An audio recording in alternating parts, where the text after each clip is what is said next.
జయ జగన్నాథ్. భారత్ మరియు ప్రపంచంలోని సనాతన ధర్మ భక్తులందరికీ నా సాదర ప్రణామం. గత ఎపిసోడ్లో మనం తృతీయ ప్రపంచ యుద్ధ సమయంలో పంచభూత ప్రళయం మరియు మనుష్యుని కర్మ మరియు జలప్రళయం వల్ల కలిగే విధ్వంసం మనిషి, సమాజం మరియు బ్రహ్మాండం ఎలా ప్రభావితమవుతాయో అని చర్చించాము. మహాపురుష అచ్యుతానంద దాస్ గారు తన భవిష్య గ్రంథంలో ఇలా వ్రాశారు: ଅନାଉ ଅନାଉ କାହିଁ ଜଳ ମାଡ଼ିଯିବ, ମାଟିର ଲକ୍ଷ ଫୁଟ ଉପରେ ରହିବ. అప్పుడు మహాపురుష అచ్యుతానంద దాస్ గారు ఒక హెచ్చరిక ఇచ్చారు. ఇది అందరూ శాస్త్రవేత్తలకు కూడా హెచ్చరిక. సముద్ర జలపతనంతో అంటే భూమి యొక్క స్థితి నుండి 1,00,000 అడుగుల ఎత్తు వరకు. భవిష్య మాలికలో మహాపురుష అచ్యుతానంద రాసినట్లు మాతీర 1,00,000 ఫుట్ ఉపరే రహిబ అంటే నేల నుండి 1,00,000 అడుగుల ఎత్తు వరకు. ఎత్తైన సముద్ర అలలు అంటే జలం ఉంటుంది. ఇందులో ఎంత విధ్వంసం జరుగుతుంది మరియు ఏమేం జరుగుతుంది అనేది మీరు ఊహించవచ్చు మరియు అంచనా వేయవచ్చు. ఇక్కడ 1,000 అడుగులు అని చెప్పలేదు. వారు 100,000 అని చెప్పారు, అంటే 1,00,000 అడుగుల ఎత్తు. ఈ రోజు వరకు ఎలాంటి భవనం లేదా అపార్ట్మెంట్ 1,000,000 అడుగుల ఎత్తు లేదు.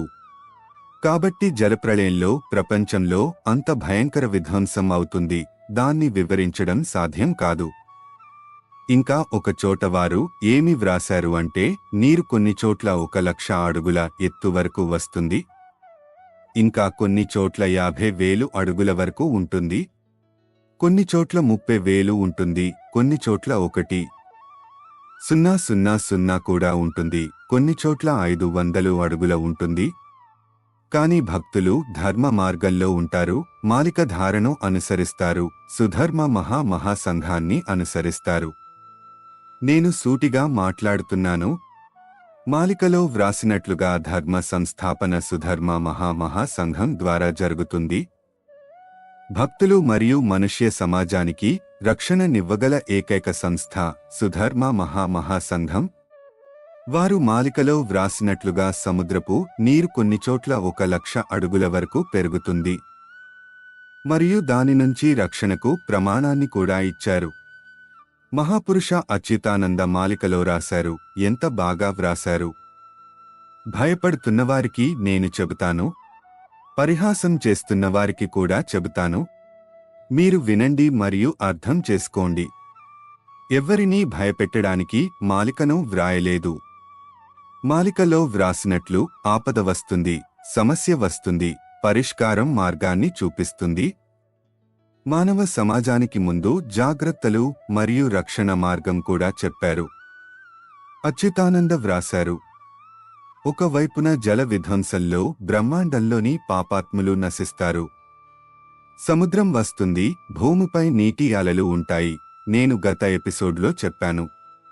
కానీ నిజంగా ధర్మంలో ఉన్నవారు, సుధర్మ వంటి ధర్మధారలో ఉన్న మన భక్తులు ఉన్న చోట సుధర్మ మహాసంఘం భక్తులు ప్రభువు శరణులో ధారలో ప్రభువు భజన చేస్తారు. వారికి ఏమవుతుంది? వారు జల సమాధి పొందుతారా లేదా జలప్రళయం నుండి రక్షణ పొందుతారా మరియు ఎవరు వారికి రక్షణ ఇస్తారు? మహాపురుష అచ్యుతానంద వ్రాశారు: సముద్రం వస్తే భక్తులను చూసి ప్రభువు తన యోగమాయ శక్తితో సముద్రం 2 భాగాలుగా విభజించి మధ్యలో భక్తులు ఉన్న స్థలం నీటికి దూరంగా ఉంటుంది మరియు భక్తులకు నీరు తగలదు. ఇది మాలిక యొక్క అతిపెద్ద రక్షణ మరియు పవిత్రత. మీరు జీవించాలంటే, మీరు రక్షణ కోరితే మీకు భయం ఉందా? మీరు దేవుని శరణులోకి రావాలనుకుంటే మొదట ధర్మం చేయండి. దానం, ధర్మం మరియు భజన చేయండి. కలౌ తద్ధరి కీర్తనాత్ అంటే కలియుగంలో అత్యంత ముఖ్యమైన ధర్మం నామ సంకీర్తన. మీరు ఏ నామం భజనం చేయాలనే దాని గురించి మాలికలో రాసి ఉంది.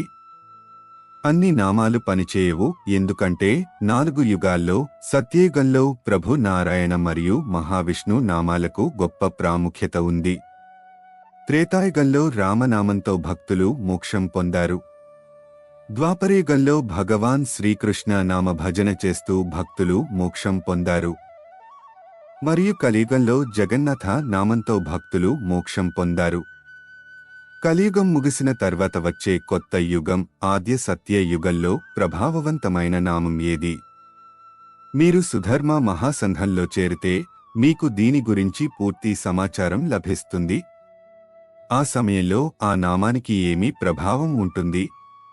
మీరు కూడా దీన్ని తెలుసుకుంటారు. మరియు ఇప్పటికే దీన్ని అనుసరిస్తున్న భక్తులు దీని గురించి వారి అభిప్రాయాలను కలిగి ఉంటారు.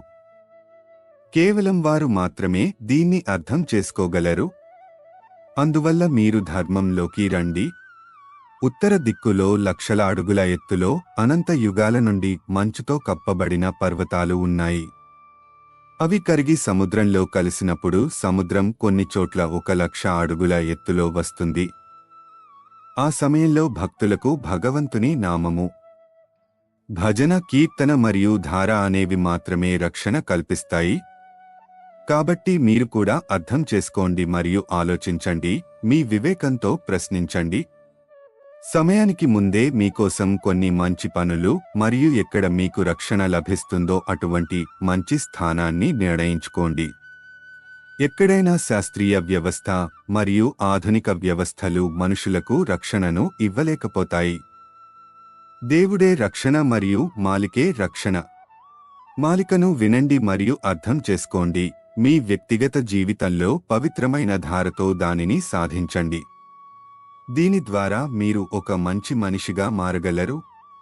ఈ రోజుకు ముగిస్తున్నాము మరియు తర్వాతి ఎపిసోడ్లో ఆలోచనలు కొనసాగిస్తాం. అప్పటి వరకు జై జగన్నాథ్.